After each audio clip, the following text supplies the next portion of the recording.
Hello friends, MK Trading and Academy for the stock market official YouTube channel MK Trading বেলদাতে আপনাদের আরেকবার হার্দিক অভিনন্দন জানাচ্ছি। আমি গোপাল। আজ 17 জুলাই 2025 নিফটির এক্সপায়ারি ছিল। মুভমেন্ট আমরা দেখলাম ওভারঅল নিফটি আজকে নেগেটিভ ক্লোজিং দিয়েছে, 100 পয়েন্ট নেগেটিভ ক্লোজিং। মর্নিংয়ে জাস্ট একটা গ্যাপ আপ ওপেন করেছিল, সেখান থেকে নিফটি আজকের যে ওপেনিং 25,238 এবং আজকের হাই 25,238। ওভারঅল যদি সকালের আমরা ক্যান্ডেল দেখি তাহলে ওপেন এবং হাই ইজ ইকুয়াল টু যা থিওরি হয়, ওপেন এবং হাই যদি ইকুয়াল হয়, তার থিওরি যদি আমাদের জানা থাকে তাহলে কিন্তু সকালে কিন্তু আমরা একটা ইঙ্গিত পেয়ে গেছিলাম যে মর্নিংয়ে কী ট্রেড হতে পারে। যারা মোটামুটি এই স্ট্র্যাটেজি জানেন তারা মোটামুটি সকাল থেকে কিন্তু এই স্ট্র্যাটেজিতে কাজ করেছে এবং ভালো কিন্তু রেজাল্ট আশা করি পেয়েছেন। ওপেন হাইর যে স্ট্র্যাটেজি আছে মোটামুটি ওভারঅল কিন্তু আজকে নিফটিতে আমরা প্রেসার দেখেছি। মর্নিং বলতে গেলে 10টা সাড়ে 10টা পর্যন্ত নিফটির একটা প্রেসার আমরা দেখতে পেয়েছিলাম। তারপর 10টার পর থেকে প্রায় 12টা পর্যন্ত মার্কেটটাকে ধরে রাখার চেষ্টা করেছিল নিফটি 25,150 থেকে 200-র কাছাকাছি লেভেলে। কিন্তু সেকেন্ড হাফে 12টার পর থেকে নিফটিতে কিন্তু পরপর কন্টিনিউ কিন্তু আমরা ফল দেখতে পাই। 25,150 ক্রস করে যায়, 150-র পর 25,100-র কাছাকাছি নিফটি আসে। কারণটা হচ্ছে যারা ওয়াই দেখে ট্রেড করেছিলেন, ওপেন ইন্টারেস্ট দেখে, সেখানে আমরা বুঝতে পেরেছিলাম যে 25,150 25,200-তে কল রাইটার কিন্তু হেভি পরিমাণে কিন্তু পরপর কিন্তু ইনক্রিজড হচ্ছিল। একটা সময় 25,200 25,100-তে বলতে গেলে প্রায় 5 লাখের কাছাকাছি 5 কোটির কাছাকাছি কিন্তু ওপেন ইন্টারেস্ট বা ওয়াই ডেটা কিন্তু তৈরি হয়েছিল, কল রাইটার কিন্তু তৈরি হয়ে গেছিলো। তার ফলে এটুকু আমরা বুঝতে পেরেছিলাম যে নিফটি আজকে 25,200-র নিচে ক্লোজিং দেওয়ার চেষ্টা করবে। লো সাইডে 25,100, সে জায়গায় কিন্তু 25,100-তে কিন্তু পুট রাইটার কিন্তু মোটামুটিভাবে তাদের জায়গাটা ধরে রেখেছিল। তো 25,100 25,150 25,200 এই লেভেলের মধ্যে নিফটি কিন্তু সকাল থেকে কিন্তু ঘোরাঘুরি করছিল। বলতে গেলে পুরো দিনটা 25,200 এবং 25,150 এই জোনের মধ্যে ট্রেড করেছে। সেকেন্ড হাফে লাস্টের দিকে 25,150 লেভেলটা ব্রেক করার পর 25,100-র কাছাকাছি এসে এভারেজ যে ক্লোজিং আজকে এসছে নিফটিতে 25,111। Overall 100 point negative. যেখানে নিফটির যে ডেইলি ক্যান্ডেল যদি আমরা দেখি তাহলে বুঝতে পারবো নিফটিতে কিন্তু একটা ডে ক্যান্ডেলে একটা উইক ক্যান্ডেল তৈরি হয়েছে। কালকের যে নিফটির ক্লোজিং ছিল তার নিচে ক্লোজিং হয়েছে। ওভারঅল একটা নেগেটিভ ক্যান্ডেল বা বিয়ারিশ ক্যান্ডেল আমরা কিন্তু দেখতে পাচ্ছি। যাই হোক না কেন, মোটামুটিভাবে নিফটির যে রেঞ্জ ছিল 25,000 এবং 25,250 এই রেঞ্জের মধ্যে কিন্তু নিফটি এখনও কিন্তু দাঁড়িয়ে আছে। আমরা সোমবার দিন আমরা দেখেছিলাম 25,000-এর লেভেল, আমরা বুধবার দেখেছিলাম 25,250-এর লেভেল, আজকের ডেটে আমরা দেখলাম লোয়ার সাইডে 25,100-র কাছাকাছি নিফটিকে আমরা দেখলাম। ওভারঅল রেঞ্জের মধ্যে ট্রেড করছে যতক্ষণ না 25,250 25,100 লেভেল নিফটি ব্রেক করে যাচ্ছে, কিন্তু ফার্দার কিন্তু বড় মুভমেন্ট আসবে না। এবার কালকে ফ্রাইডে আছে, ফ্রাইডে হতে পারে না কালকে মুভমেন্ট পাবো, যেহেতু উইকলি ক্লোজিং আছে। সে জায়গায় নিফটি ব্যাংক নিফটি কীভাবে কালকে ট্রেড করতে পারে, আমাদের ট্রেডিং সেট আপ কীভাবে আমরা তৈরি করব, সেই নিয়ে আজকের এই ভিডিও। তো সবার প্রথমে আপনাদের দেখিয়ে রাখি, এটা এমকে ট্রেডিংয়ের ডিসক্লেমার অবশ্যই আপনারা পড়ে নিন। এমকে ট্রেডিং অথবা আমি কোনোভাবেই কিন্তু আপনাদেরকে বাই বা সেলের রেকমেন্ডেশন করি না। এখানে ভিডিওতে যা কিছু ইনফরমেশন দেওয়া হচ্ছে টোটালটাই কিন্তু এডুকেশন এবং লার্নিং পারপাস, আর আমার নিজের ট্রেডিং ভিউ আপনাদের সঙ্গে আমি শেয়ার করে থাকি। এবার আজকে অ্যাকচুয়ালি বলতে গেলে আমি পার্সোনাল কাজের জন্য পুরো দিন মার্কেটে ছিলাম না, সেই জন্য টেলিগ্রামে কোনো কল কোনো কিছু ইনফরমেশান কিন্তু দিতে পারিনি। লাস্টের দিকে আমি আমার লার্নিং গ্রুপে একটা কল দিয়েছিলাম, হেজ কল দিয়েছিলাম 25,150-এর পুট এবং 25,200-র কল, দুটো মিলে কিনতে বলেছিলাম 22 টাকায়। স্টপ লস দিয়েছিলাম 13 টাকা। টার্গেট দিয়েছিলাম 40, 50 এবং টার্গেট দিয়েছিলাম। ওভারঅল কিন্তু হেজ কলটা ট্রেড করেছে, যারা ট্রেড নিয়েছেন বুঝতে পেরেছেন। 25,150-এর যে পুটটা 11 টাকা থেকে প্রায় 45-47 পর্যন্ত মুভমেন্ট করেছিল। ওভারঅল একটা কিন্তু আমি সাপোর্ট দিতে পেরেছিলাম লার্নিং গ্রুপে। যাই হোক না, পুরো দিন মার্কেটে ছিলাম না, তো প্রপারলি আপনাদের গাইড করতে পারিনি। তো কালকের জন্য যদি নিফটিতে আমরা ট্রেডিং সেটআপ তৈরি করি, নিফটিতে বলবো ওভারঅল কিন্তু আজকে একটা নেগেটিভ মুভমেন্ট কাজ করেছে। সেটা এক্সপায়ারি বেস হতে পারে, কারণ হচ্ছে তেমন কোনো খারাপ নিউজ নেই নিফটিতে বা আমাদের ইন্ডিয়া মার্কেটে, যে মার্কেটে এখান থেকে বড় কারেকশন আসবে, আমি বারবার বলে আসছি। তো এটা এক্সপায়ারি প্রেশার হতে পারে, কল রাইটারের প্রেশার হতে পারে, তার কারণে মার্কেট একটা আমরা ফল দেখতে পেলাম। এবার কালকের জন্য ট্রেডিং যদি সেটআপ তৈরি করি, তাহলে বলবো যদি আমরা শর্ট টাইম ফ্রেমে এটাকে আমরা একটু সেট করে নিই 30 মিনিট টাইম ফ্রেমে, তাহলে জিনিসটা একটু ক্লিয়ার হয়ে যাবে। নিফটি কালকে আমরা ট্রেডিংয়ের জন্য ফার্স্ট ট্রেডিং আমার থাকবে। নিফটি যদি কালকে ডেটে 25,150 থেকে 160-এর উপরে ট্রেড করা শুরু করে, আজকে 25,111-তে ক্লোজিং দিয়েছে। কালকের ডেটে নিফটি যদি গ্যাপ আপ অথবা গ্যাপ ডাউন ওপেনিং হয়, ওপেনিং হওয়ার পর 25,150 থেকে 60-এর জোনটাকে ক্রস করে ট্রেড করা শুরু করে, সেখান থেকে একটা পজিটিভ ট্রেডের জন্য আমরা ট্রেড নিতে পারি, যেখানে নিফটির ফার্স্ট টার্গেট থাকবে 25,215। 25,215 যদি টাচ করে যায়, সেখান থেকে কিন্তু 25,250-এর লেভেল আমাদের কাছে আসবে। 25,250-এর উপরে নিফটি ট্রেড করা শুরু করলে সেখান থেকে 25,280 এবং 25,330 এই লেভেল পর্যন্ত ম্যাক্সিমাম কালকের ডেটে মুভমেন্ট হতে পারে। তো কালকের জন্য নিফটির ম্যাক্সিমাম আপ ট্রেন্ড থাকবে 25,330 এবং 25,330-এর উপর যদি ক্লোজিং আসে, ক্লোজিং বেস, তাহলে কিন্তু পরপর কিন্তু আমি আপডেট করব। এবং কালকের ডেটে যদি নিফটি 25,330-এর উপরে ক্লোজিং দেখতে পাই, তাহলে কিন্তু ফার্দার কিন্তু নেক্সট উইক একটা পজিটিভ মুভমেন্ট কিন্তু আমরা দেখতে পাবো। মোটামুটি 3-4টে আপনাদের টার্গেট বললাম। 25,160-এর উপরে যতক্ষণ না নিফটি ট্রেড করছে, নিফটিতে কোনো পজিটিভ ট্রেড হবে না। 25,150-এর উপরে ট্রেড করলে 25,215, 25,250, 25,330 এই লেভেলটুকু থাকলো আপ ট্রেন্ডের জন্য। এবার যদি ডাউনের জন্য ট্রেড নেই, তাহলে বলবো নিফটি আজকে যেখানে ক্লোজিং দিয়েছে 25,111, যদি কালকের ডেটে নিফটি 25,100 লেভেলটা ডাউনে ক্রস করে ট্রেড করা শুরু করে, তাহলে সেখান থেকে কিন্তু একটা নেগেটিভ সেন্টিমেন্ট কাজ করবে, একটা ডাউনের একটা প্রেশার আমরা মার্কেটে দেখতে পাবো।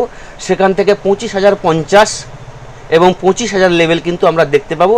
25,000-এর যে লেভেলটা সোমবার আমরা দেখেছিলাম 14 জুলাই, সেখানে কিন্তু একবার নিফটি আসার চেষ্টা করবে। যদি 25,100 লেভেলটা ব্রেক করে যায়, তাহলে কিন্তু 25,000 লেভেলটা কিন্তু একবার আমরা দেখতে পাবো। তো 25,000-এর লেভেলের কাছাকাছি এলে সেখানে কিন্তু আপনার যদি ডাউনের ট্রেড থাকে, সেখানে কিন্তু প্রফিট বুকিং করতে ভুলবেন না।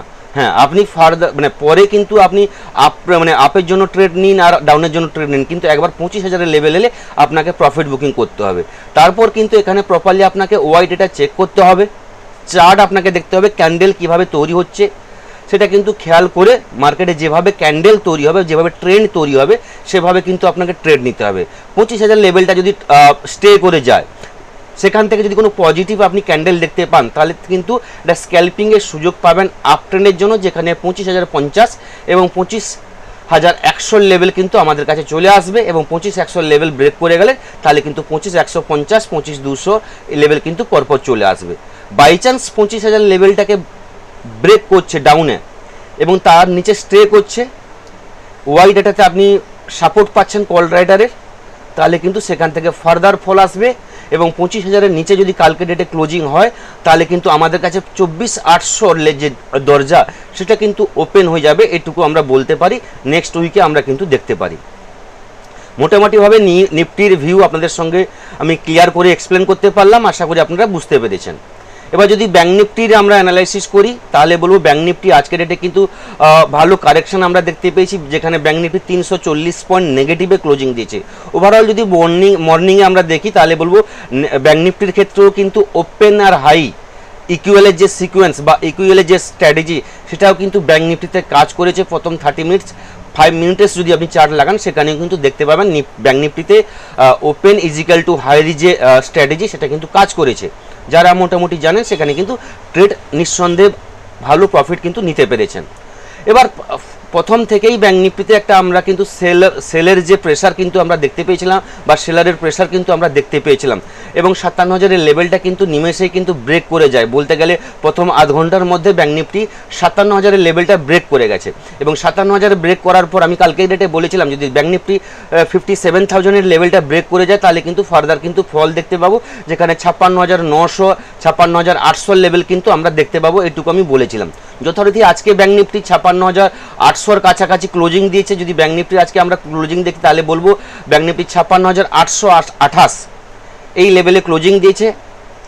800-র কাছাকাছি কিন্তু এসছিল এভারেজ ক্লোজিং, 56,828 এই জায়গায় ক্লোজিং দিয়েছে, 340 পয়েন্ট নেগেটিভে ক্লোজিং দিয়েছে। এবার কালকের ডেটে যদি ব্যাংক নিফটি আমরা ট্রেড নিই তাহলে বলবো ব্যাংক নিফটি যতক্ষণ না 56,900-র উপরে ট্রেড করছে ততক্ষণ কিন্তু ব্যাংক নিফটিতে কোনো পজিটিভ ট্রেড নেওয়া যাবে না।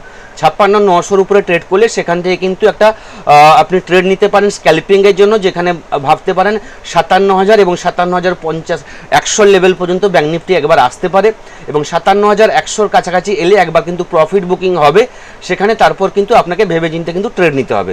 57,100 লেভেলটা যদি ব্রেক করে যায় আপ ট্রেডে তাহলে কিন্তু পরপর কিন্তু ব্যাংক নিফটিতে আপ মুভমেন্ট আমরা দেখতে পাবো, যেখানে 57,200 এবং 57,300 লেভেল যেটা হচ্ছে আজকের বলতে গেলে হাই, আজকে এবং কালকের যে হাই সে হাইকে কিন্তু একবার টাচ করার চেষ্টা করবে এবং সেখানে এলে বলবো একবার আপনার আপ ট্রেন্ডে যে ট্রেড থাকবে সেটা কিন্তু একবার প্রফিট বুকিং করতে কিন্তু ভুলবেন না।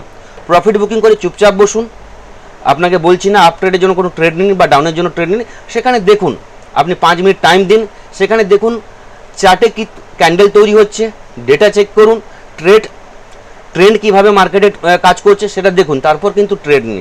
যদি 57,300-র উপরে মার্কেট স্টে করে যায় তাহলে কিন্তু 57,500-র জন্য কিন্তু আপনি ট্রেড নিতে পারেন, সেখানে সামান্য কিছু স্টপ লস লাগিয়ে।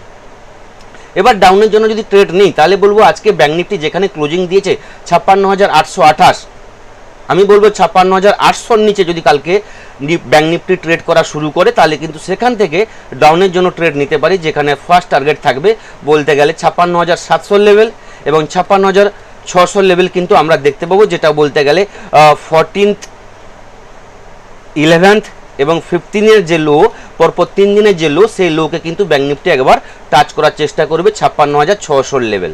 56,600 এলে সেখানে কিন্তু ডাউনের যে ট্রেড থাকবে সেটা কিন্তু একবার কিন্তু আপনি প্রফিট বুকিং করবেন। বুকিং করে চুপচাপ বসুন, দেখুন মার্কেট যদি তারপর 56,600 লেভেলটা ব্রেক করে যায় সেখানে আপনি 10-20 পয়েন্ট আপনি লেভারেজ দিন, তারপর যদি মার্কেট ডাউনে যায় সেখান থেকে কিন্তু ফার্দার কিন্তু ফল আসবে, যেখানে 56,280 লেভেল কিন্তু আমাদের কাছে ওপেন হয়ে যাবে, সেখানে ফার্স্ট টার্গেট থাকবে 56,500 56,400 এবং 56,280 লেভেল কিন্তু আমাদের কাছে চলে আসবে। ওভারঅল কালকের ডেটে 56,280 ম্যাক্সিমাম ব্যাংক নিফটির ক্ষেত্রে ডাউনের জন্য ট্রেডিংয়ের ভিউ ভাবতে পারি এবং আপের জন্য 57,350 অথবা 400 এই লেভেল কিন্তু কালকে কিন্তু ব্যাংক নিফটিতে আমরা মুভমেন্ট দেখতে পারি। মোটামুটি ব্যাংক নিফটির ভিউ আপনাদের সঙ্গে আমি ক্লিয়ার করতে পারলাম।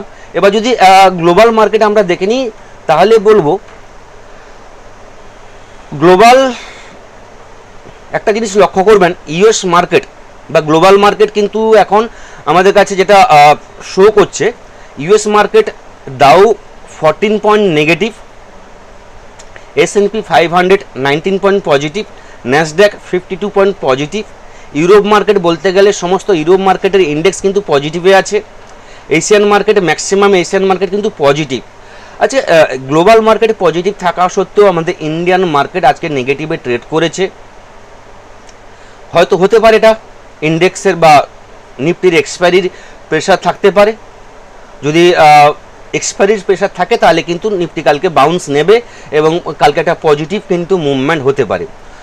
বারবার বলে আসছি রেজাল্ট সেশন চলছে।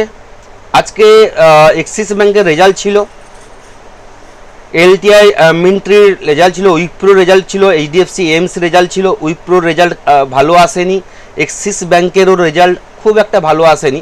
এক্সিস ব্যাংকের রেভিনিউ 3% গ্রোথ করেছে, গ্রস প্রফিট গ্রোথ করেছে, কিন্তু নেট প্রফিট সামান্য বলতে 3%-এর কাছাকাছি একটা ডাউন গেছে নেট প্রফিটটা। তো এক্সিস ব্যাংকের আজকে রেজাল্ট খুব একটা ভালো যায়নি, সেই কারণে ব্যাংকিং সেক্টরগুলো বা ব্যাংক নিফটি আজকে কিন্তু ভালো মুভমেন্ট করতে পারেনি। ওভারঅল এইটুকু বলতে পারি 19 জুলাই আসছে শনিবার দুটো বড় বড় ব্যাংকিং সেক্টরের ব্যাংকিং যে স্টক এইচডিএফসি ব্যাংক এবং আইসিসি ব্যাংকের রেজাল্ট আছে। তো বড় কিছু মুভমেন্ট হতে পারে সোমবার, এইটুকু আপনাদের বলতে পারি, কেন শনিবার রেজাল্ট আছে।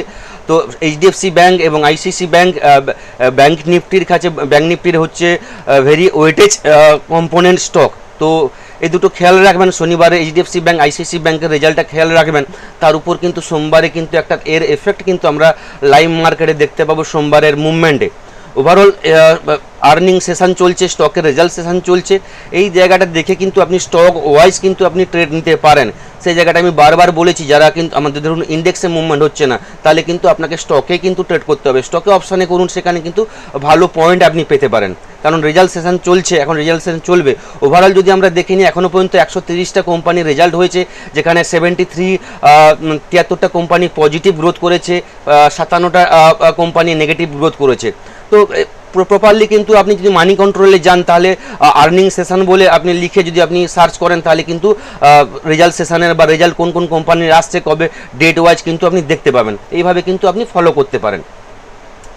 আর আরেকটা নিউজ ট্যারিফের দিকে যদি বলতে পারি, ইন্ডিয়া চাইছে যেটা হচ্ছে ট্যারিফটা হচ্ছে লোয়ার রেটে ফিক্সড করতে ইউএসের সঙ্গে, যেটা ইন্দোনেশিয়া এবং ভিয়েতনামের যে ট্রেড আছে তার বা ট্যারিফ আছে তার তুলনায় আরও একটু কমানোর জন্য চেষ্টা করছে। ট্রেড ডিল আছে 1 আগস্ট, আমরা আগেও আলোচনা করেছি এটাকে নিয়ে। তো ইন্ডিয়া চাইছে যে ট্যারিফটা ইউএসের পক্ষ থেকে ইন্ডিয়াতে লাগবে যত সম্ভব সেটা কমানো যায়, সেভাবে নেগোসিয়েশন চলছে, ট্রাম্পের সঙ্গেও চলছে। ট্রাম্পও বারবার ঘোষণা করেছেন যে একটা প্রিটি গুড ডিল হতে পারে ইন্ডিয়ার সঙ্গে। তো সেটা আমাদের কিন্তু একটা ভালো একটা নিউজ, যেটা আমাদের কাছে আসতে পারে। তো ওভারঅল কিন্তু নিউজ সেশন চলছে বা নিউজ মার্কেট চলছে, রেজাল্ট সেশন চলছে, সেই দিকগুলো মাথায় রেখে কিন্তু আপনাদের ট্রেড করতে হবে। 100 পয়েন্ট আজকে কারেকশন হয়ে গেছে, মানে এই নয় যে মার্কেটে কোনো বড় ডাউনফল চলে আসবে। ওভারঅল কিন্তু মার্কেট কিন্তু এখন রেঞ্জের মধ্যে ট্রেড করছে। ওভারঅল যদি ডেইলি ক্যান্ডেলে আপনারা দেখেন, তাহলে বুঝতে পারবেন মার্কেট কিন্তু রেঞ্জের মধ্যে আছে। যতক্ষণ না রেঞ্জ ব্রেক করছে, বড় কোনো কিন্তু ফল বা বড় কোনো কিছু আপ ট্রেন্ড আসবে না। ওভারঅল রেঞ্জ থেকে নিফটিকে বেরোতে হবে। নিফটি যতক্ষণ না রেঞ্জ থেকে বেরোতে পারছে, বড় কিন্তু মুভমেন্ট কিন্তু আমরা এক্সপেক্ট করতে পারি না। এই থাকলো কালকের জন্য নিফটির এক্সপায়ারি বা আমাদের উইকলি এক্সপায়ারি রিভিউ। নেক্সট ভিডিওতে আপনাদের সঙ্গে আবার দেখা হবে। সবাই ভালো থাকবেন। থ্যাংক ইউ, ধন্যবাদ।